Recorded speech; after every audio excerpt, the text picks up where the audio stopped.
En el vídeo anterior hemos visto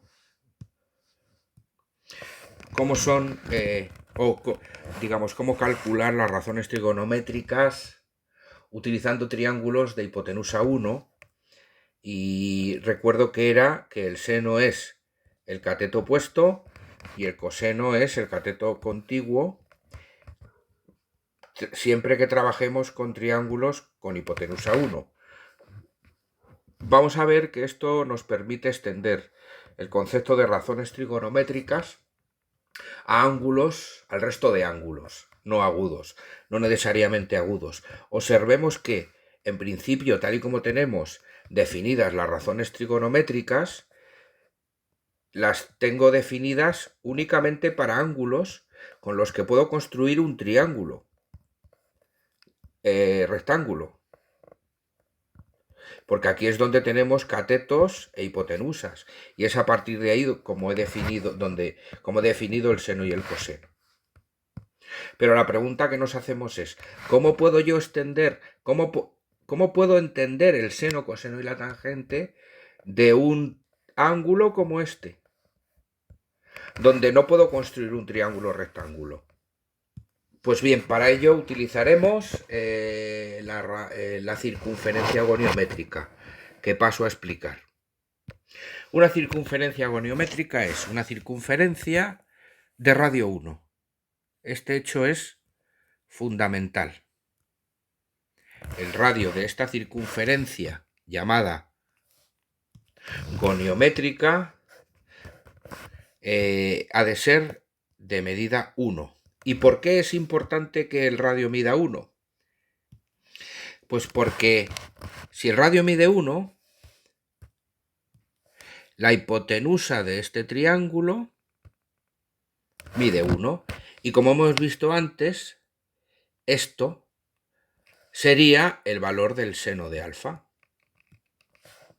Y esto de aquí, el valor del coseno de alfa. Este es el seno y este es el coseno. Son, en definitiva, la proyección de este punto sobre el eje horizontal, que será el seno, el eje de los cosenos, perdón. La proyección de este punto con este eje horizontal me da un punto, y esta medida al origen es el coseno. Y también podríamos decir que el seno, que es esta medida, coincide con la proyección del punto sobre el eje vertical, que llamaremos el eje de los senos. Y resulta que esta medida, que es igual que esta, ha de ser, por tanto, el seno de alfa. Y recordemos que, según lo visto antes, era importante que la hipotenusa midiera 1 para poder afirmar que esta medida es el seno y esta el coseno. A modo de resumen, para calcular el seno de un ángulo, alfa, imaginemos que es 30 grados, lo que sea, pues proyectamos este punto P sobre el eje de los senos. Y esta medida la llamaremos seno de alfa.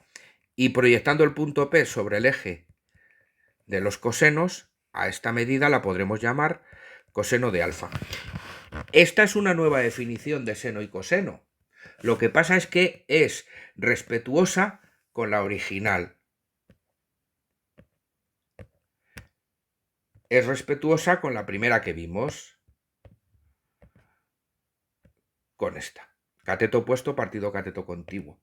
Porque sigue siendo, cateto opuesto partido hipotenusa.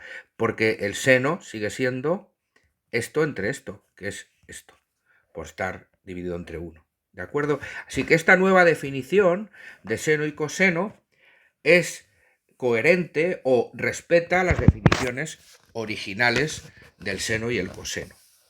Pero me permite además definir el seno y el coseno de otros ángulos, porque este ángulo, ¿qué seno tendrá?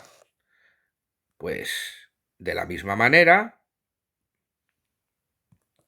tomaremos el punto P de intersección del ángulo con la circunferencia goniométrica y proyectando sobre el eje de los senos, obtengo el seno de alfa, que es esta medida. Y proyectando sobre el eje de los cosenos, obtengo el coseno de alfa, que es esta medida.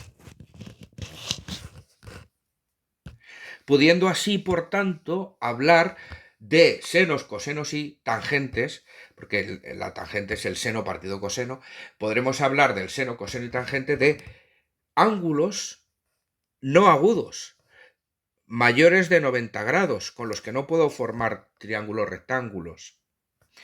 También puedo extenderlo a ángulos negativos. El seno de este ángulo negativo, que podría ser menos 85 grados, sería proyectando el punto aquí, este es el seno, y proyectando el punto aquí, obtenemos el coseno. Ahora bien, aquí van los cosenos y aquí los senos. Ahora bien, si este es el origen, el 0, ¿este punto cuál es? Pues como la circunferencia mide radio 1, mide 1. Por aquí vemos que estaría el 0,5. ¿Y este punto cuál es? ¿Y este cuál es? Pues este es el menos 1 y este es el menos 0,5.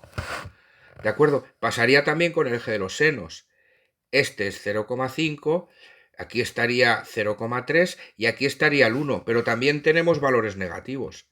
Aquí estaría el menos 1, aquí el menos 0,5. ¿Por qué digo esto? Porque ahora los senos y los cosenos pueden tener valores negativos. De este ángulo que hemos hecho antes, el coseno observamos que tiene un valor negativo, aunque su seno sí tiene valor positivo. Pues bien, dicho esto, por cierto, este cuadrante es el primer cuadrante, este sería el segundo cuadrante, este es el tercer cuadrante y este el cuarto cuadrante. Diremos que si un ángulo está, por ejemplo, aquí, está en el primer cuadrante, este está en el segundo, este en el tercero y este en el cuarto. Pues bien, es fácil comprobar que si un ángulo, como por ejemplo este, está en el primer cuadrante, tanto su seno como su coseno son positivos. Sin embargo, si está en el segundo cuadrante, podemos ver que el coseno es negativo, porque así está el origen, aquí van los negativos y aquí los positivos, ¿no? Y su seno, es la proyección de este punto aquí, pues en este caso sería positivo. Si está en el tercer cuadrante, tanto el seno como el coseno son negativos. ¿De acuerdo? El seno de este ángulo sería proyectando P aquí, y esto tiene valor negativo por estar debajo del origen. Y en la proyección sobre el eje de los cosenos, que es esta, sería también negativo porque está a la izquierda del origen. Y un ángulo del cuarto cuadrante pues tiene coseno positivo y seno negativo. Una cuestión importante es que al valer este 1 y este menos 1, este 1 y este menos 1, ya podemos afirmar algo bastante importante y bastante relevante, y es que el seno de alfa ha de ser menor o igual que 1 y mayor o igual que menos 1. Y lo mismo con el coseno. Esto lo podíamos ver también con las definiciones clásicas del seno, coseno y tangente, porque siempre la hipotenusa que está dividiendo es mayor que el cateto opuesto y que el cateto contiguo. Entonces, necesariamente tenía que ser entre menor que 1. Pues bien, como veis, hemos extendido de esta manera la definición de seno, coseno y tangente a ángulos que no son, digamos, del primer cuadrante únicamente. En cuanto a la tangente, pues ya sabemos que al ser el seno partido coseno, ¿no? Sabemos que tangente de alfa es el seno de alfa partido coseno de alfa, pues entonces, teniendo definido el seno y el coseno así, pues ya puedo definir la tangente para ángulos no agudos.